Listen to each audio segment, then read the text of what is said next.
All right, welcome back to the next episode of DMI. I just wanted to take a real quick moment to say thank you to everyone who's been listening to this point.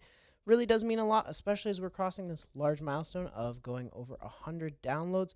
We really appreciate all of the support that people have given to the channel and all the kind comments. So going forward, today our topic is going to be intelligent creatures, and I am joined by the one, the only. Okay. But the one, the only Jay Cerulean. So, with creatures in mind, I mean, they play, as we mentioned in our monsters episode, they play a massive part in every single encounter that you're going to have in D&D. And it's kind of one of those things where the more intelligent the creature, the more effort you have to do into planning the encounter. That being said, where is that kind of line where you would consider a creature like really an intelligent creature rather than just a base mob? Like, would you consider like a goblin an intelligent monster? So a lot of it comes on organization. So for me, it's based on how organized it is. Like one goblin chilling in a camp is like, because especially because they're a playable race, they're not unintelligent. But one goblin isn't going to be your typical like intelligent creature. Whereas like if you have a goblin horde who's living through these cave systems and have like a full thing going on in there, then that kind of hits that point of, okay, this isn't just a monster, it's now something intelligent and doing things. Yeah, and I think that that's a fair way to look at it because the intelligence of different monsters is, like, I would say a pretty big differential thing, and especially as we get into these more monster races that for some reason Wizards is really getting into, I've noticed at least. And I really enjoy playing them because they can be a lot of fun to play some of the monster races. It's only widening that kind of gap, I feel like. I mean, we're still at this point where there's some quote unquote intelligent monsters like you can't really play a mind flare. You can't really play a dragon. There's a couple races still where they haven't let us play them, but then there's kobolds, which now have a playable race, and there's goblins, which I would previously have said are a little less of an intelligent race. But I would say the kind of the breaking point for me would be there's this intelligent and then there's this really intelligent category. I would say your intelligent monsters would be like your kobolds, your goblins, all of your things that are going to be thinking through plans, scheming, especially hobgoblins. And then you have your really intelligent monsters where we start to get into dragons, some deities some people consider intelligent monsters, and like, I mean, what's another great one? Like the Asimar originally started out. The Asimar were an interesting one where they started because they started as like demigods almost. And then we're like, well, let's make them something more usable instead of just being these very weirdly specific. They're not angels, demigod type figures. So then when they pulled them down to being actually playable, they kind of lost that level of like, oh, they're a smart monster. They became kind of like humans, where a human realistically would be like an intelligent creature or monster, but no one's gonna say, "Oh, that's an intelligent monster" because it's a human. Yeah, and like obviously for creatures and monsters and whatnot, like there's obviously the ones that are unintelligent, like oozes. Yeah, and like wolves are they have like basic pack tactic type stuff, but they aren't intelligent enough to like, oh, we're gonna build a base. We're gonna go to this one spot because we know that there's gonna be a group of people who will have something for us to steal. But they'll be like, well, there's usually food here, so we'll go here because Yeah. there's food there. And that's how you have to think about it when you're playing it too. I mean, unless you disagree, I think it's really important that you're asking yourself the question of, well, how much are they actually thinking? Is there just food here or is there things to steal here? Because if they're thinking about those kind of higher thoughts, they're obviously much more of an intelligent monster. It kind of comes down to the level of how they want to be thinking. If they're thinking of just, this is where food is, this is where something safe is, kind of that more primal level of just, either I am here because there is this, or I am there because there is not this. They become less of an intelligent creature and more of just kind of that acting on instinctual knowledge. Whereas something like a group of kobolds under the direction of, because kobolds typically individually aren't intelligent monsters. But then you get into like the Horde of the Dragon Queen where they become intelligent monsters because someone's telling them what to do. can kind of branch that gap from just a monster that can think into being an actual intelligent monster. Yeah, and there's those weird ones like for me when I'm always questioning whether they're actually intelligent or not would be for example intellect intellect devourers where they chase psionic waves and they kind of tend to form patterns based on where there are psionic waves, but they're an underdark monster that doesn't have a really high intelligence. So for intellective hours, kind of depends on what way you're running them, and because of stuff like there's in the game Baldur's Gate, you can get one who's smart enough to be like, we need to leave this place, it's going to die. So you can have some that are a little more intelligent because they come out of people's brains, especially if they are the ones built by aboleths or mind flayers. But then you have your more underdark monster ones as well. There's kind of those two areas for that specific monster, but sometimes there are those weird ones that kind of bridge this gap of they have a target because of something they can tell versus are they going after a target because it's a target.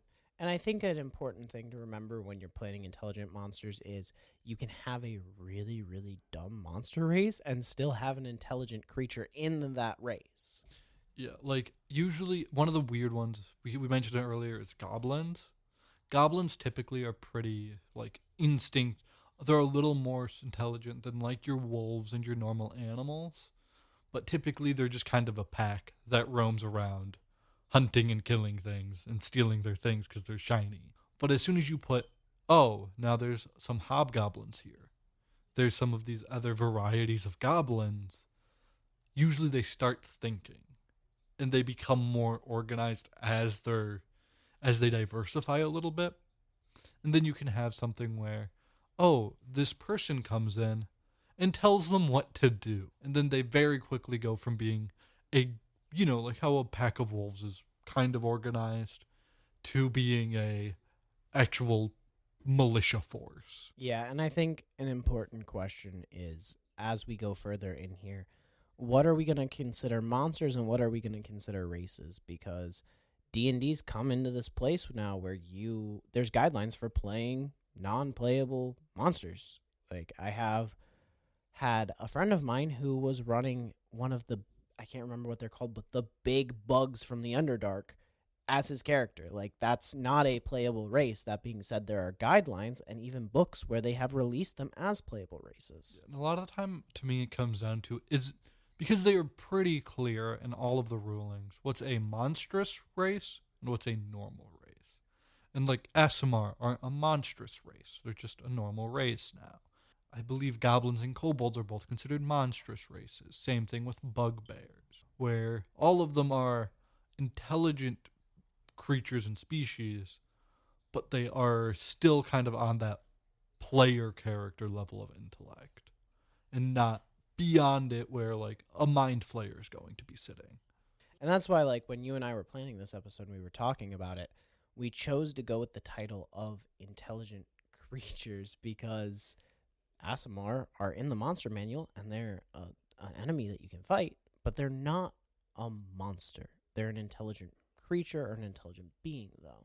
And that same kind of thought goes then with like human bandits or whatever kind of bandits, elven bandits if you wanted to do elves, where they're just antagonistic player races towards whatever the goal is, whether that be they're just trying to rob a group of adventurers or if they're trying to actively stop them from doing the thing. Now, I will say there are some monsters and creatures that are used as enemies in D&D that are intelligent, and I bet you there are just 5 that stick out that both of us can name. What would you say are the top 5? So I don't know. For me, because I also have that like mythology side too. Yeah. For me, some of them are like sphinxes are a really fun, intelligent monster to include because they'll give you riddles usually, and then you get to come up with riddles and make somebody really upset.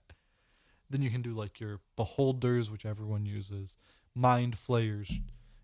Some dragons are intelligent, and I'm trying to think of a fifth, but my fifth is always the aboleths. I find them fun. I think they're silly. Yeah, and I would say if we were to like just toss out a poll, this would be my prediction that the most popular intelligent creatures in D&D would be beholders, dragons, mind flayers, the gith, and then um like sphinxes. I bet you that would be what I would see. And one of the weird things with intelligent monsters is there's a lot of monsters who are like, are they intelligent? Like dragons, especially, where you have your named dragons and your dragon gods, who will almost always have a level of, we're smart enough to do the things. And you have the one whose name I can't remember right now. I'm forgetting his name, who basically created Waterdeep. Oh, yeah, I know who you're Yeah, talking where, about.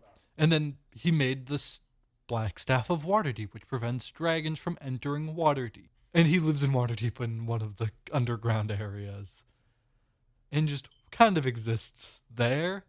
That's very clearly an intelligent entity who is thinking and making these plans and has all of this power at his disposal. But then you have Ancient Red Dragon number 27, who is sitting in a cave hoarding gold. And we'll hop into that in the next episode. Actually, I think that's a great plug. Next episode is going to be entirely focused on dragons because they are personally my favorite monster in D&D.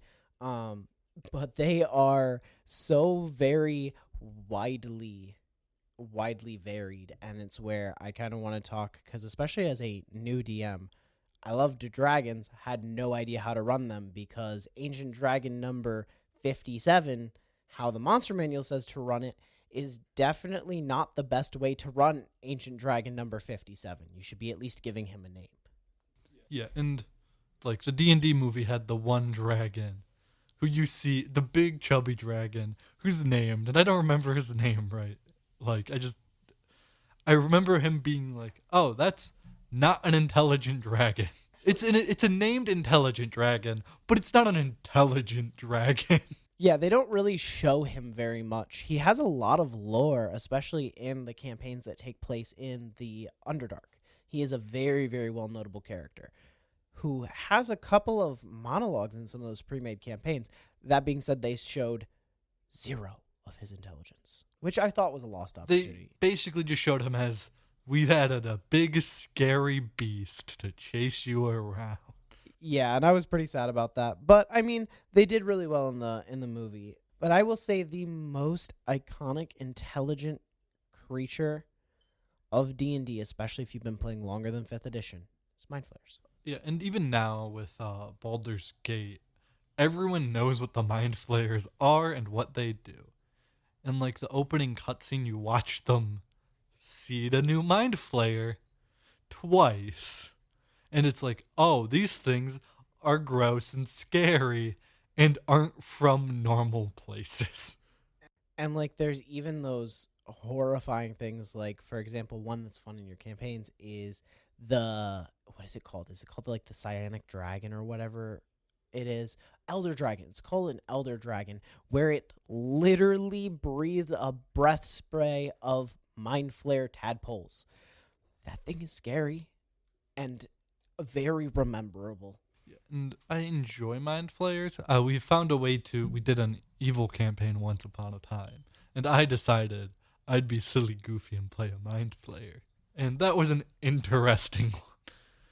Because D&D has had this issue forever of the psionic classes kind of being unbalanced, kind of being, here's a thought.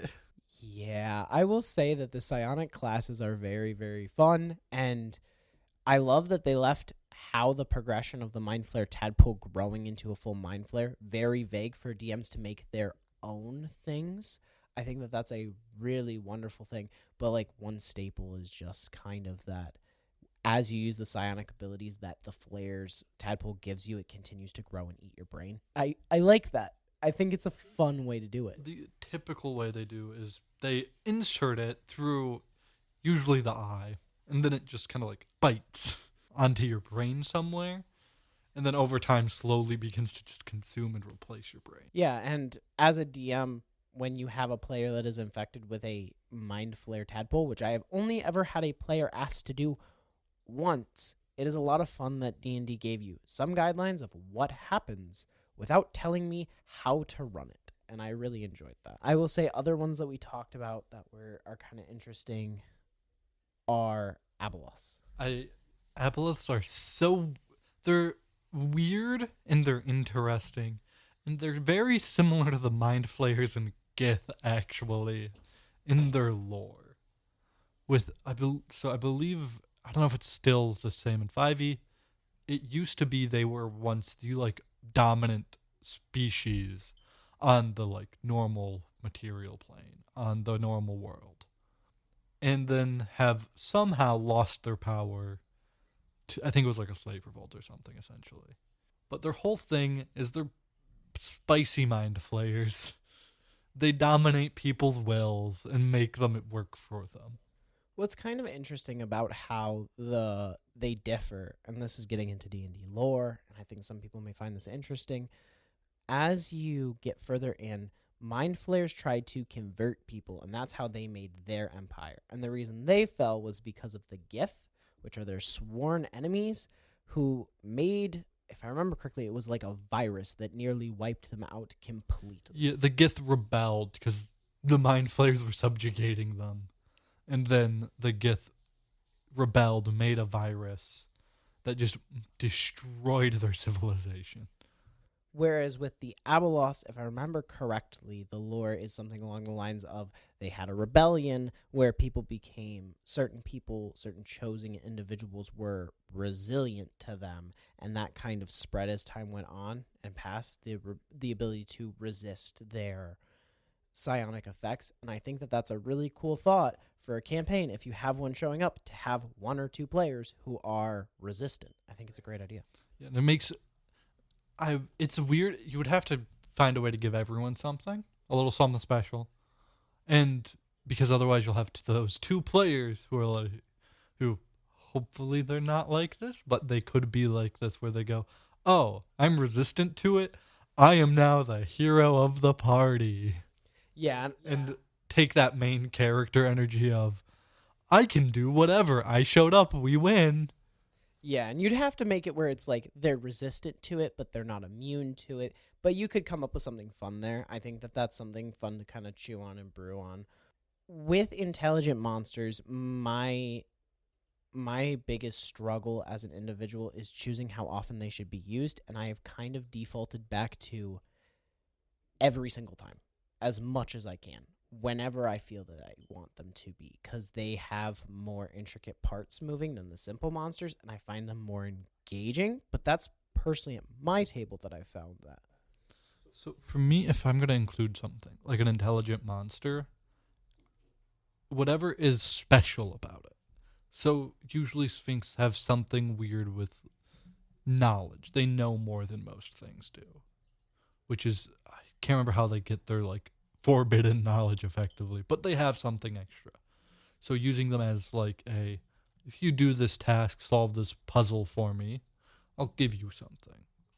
And kind of including them in that way. I like to use sphinxes as non-antagonistic, like true sphinxes. Because I know there's the fake sphinxes who are demons instead of being just a different species. But by making it so they have a role to play, especially if your campaign's like Fate of the World, a lot of these intelligent creatures, especially if it's not one of them who is trying to destroy or take over the world, won't want them to. So like the intelligent dragons don't want human king number 27 who's become a tyrant with one dragon ally to conquer everything and just push them all out of their homes. So those dragons aren't going to just sit there and be like, have a good day. They're going to be like, here's a little thing to beat them up with. Or not literally that, but then including them in a way that they help to move the story along. Whether that be, oh, you beat the dragon, and now, oh, these dragons have this weakness.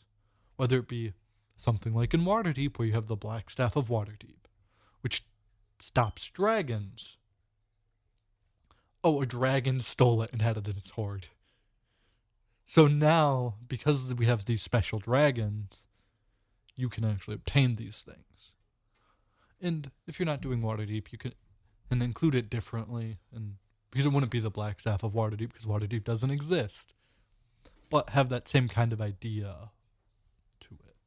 So I totally agree. I think that that is probably the absolute best way that you can plan to do it. Like, I have no comments to further push that because you're right. Like, you should always plan them to be part of your story. And if they're included, and this is with like, it's kind of like the Chekhov's gun.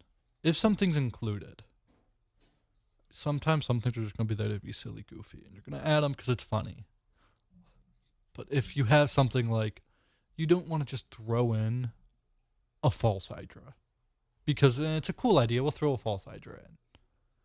But if you have a false Hydra who is working for the big bad, and this city is where some threat is coming out of, and it's moved in and it's starting to like slowly weaken it, then that false Hydra feels like it fits there. Whereas if you have it just took over the small village, then you can have stuff like that aren't part of the main plot. But for your main story things, they should all play into one another in some way, or they won't feel like you did anything. Yeah, and for me, I follow a rule of thumb that I actually feel like I can share with everyone. I think that you should wait until 3rd or 4th level to start introducing intelligent monsters. And I think that depends on how they're going to be used. If you like, you could have a behold. If you're doing like Spelljammer, there's the beholder who owns a tavern. Then you can include them in the world without them being good, evil, anything really. They're just kind of there and existing, but they shouldn't be a force in relation to your party until later levels, because otherwise they're either smart enough to be like, well, if I take this person who's doing this thing for me, because they're going to be stronger than the party, why don't I just make them work for me? Yeah. And I agree with that. And that's why I would say 3rd or 4th level is like perfect. Obviously, there's the happy beholder in Spelljammer, where absolutely, yeah, he's going to be in there. You're going to have some goblins sometimes that are going to be friendly and in the town. But other than like NPCs that the players can interact with, I would say I wouldn't even start introducing hobgoblins and these intelligent like tribes until 3rd or 4th level. I think that's dependent on what you're going for with your story. Because goblins and kobolds are kind of your basic run-of-the-mill grunt enemies, especially for larger organizations, you can include them there and have them be like your introduction to this big bad. And this is one of my big gripes with one of the pre-made campaigns, which was in the first section of The Rise of Tiamat, where you're in the town, you save the town from the kobolds, basically, and then one of the lieutenants is there just to beat someone up. Like 9 out of 10 times, you're going to lose to the level 4 fighter because you're level 2. Yeah. So, like, by including an actual fully intelligent thing at level 2, the party's effort seems pointless to me, especially in that campaign, where it's like, oh, so we fought through this town just to get beaten up again by an unrelated guy, basically. Yeah, absolutely. And that's why I think I personally like to wait until you're level 3 or 4. So if you decide to fight a human, I mean, most human bandits aren't going to be level 1 bandits. You're not going to wake up one morning and be like, I'm going to go mug somebody. They've probably been doing it for a while. They're probably like level 3. They're going to be level 2, level 3-ish. It'll depend on where you are, too. If you're in the middle of nowhere, they might be a level 1 bandit. But if you're on a major highway, like going to the main city, you know, your King's Road or whatever that goes from your capital across the country, all of those bandits are going to be level 5 or up. Yep, and I agree. Because of their targets. Yeah, and with that, I definitely think that's why, for me, again, I follow that rule of thumb of 3. I think at level 3, a 6-person party can fight 4 level 2 bandits and be fine. That's just my personal opinion. Should you ever really remove power from monsters, or do you ever remove power from monsters in order to make them appear sooner? So if I remove power from a monster, typically 9 out of 10 times, like there might be the one time where it's like they really wanted to fight a thing. I'm gonna include the thing so they can fight it, and then it's like you got to give them something because it's like if your party's always wanted to fight a, let's say a beholder, you might remove the anti-magic cone from the beholder and be like, oh, it has some defect in its creation and doesn't have it. It has a scar over that eye or something. Yeah, something where it's like, okay, they have this power normally. This one doesn't. So your party can fight it, and because they've always wanted to fight a beholder. But what I prefer to do than before, as opposed to just like removing a power, is to use it as a element to what their goal is. For a campaign that I've been working on, I have an enemy whose whole thing is he's hiding. So if the party finds him too early before he's like supposed to be, here's the big bad reveal of the guy, he's not gonna throw a 9th level spell out. He's not just gonna say, well, you die now. He's gonna play the part of, I'm not some big crazy threat. I'm a little guy. I'm just like you. I'm gonna shoot a bow at you. And he's gonna do something that's not really his forte as a, I'm not the threat play. And that can go for something like a mind flayer. A dragon might toy around with them because he knows he's just stronger already. And you can remove the powers without like weakening that power in a more permanent way. And I'll bring this up because you mentioned mind flares. My favorite thing to do with mind flares, if somebody stumbles on them early, is just give a psionic tadpole. Like, it is something that is minor, and for me, the mechanic I like to run for mind flares is they give you psionic powers, and as you use those, you become a mind flare. I think it's fun. Most of my players usually like it, and then it doesn't feel like, oh man, we accidentally stumbled into the mind flare horde, now we're dead. Yeah, and especially if it's like a low level party and you have stuff planned for a spot and they stumble onto it, they walk into the mind flayer den.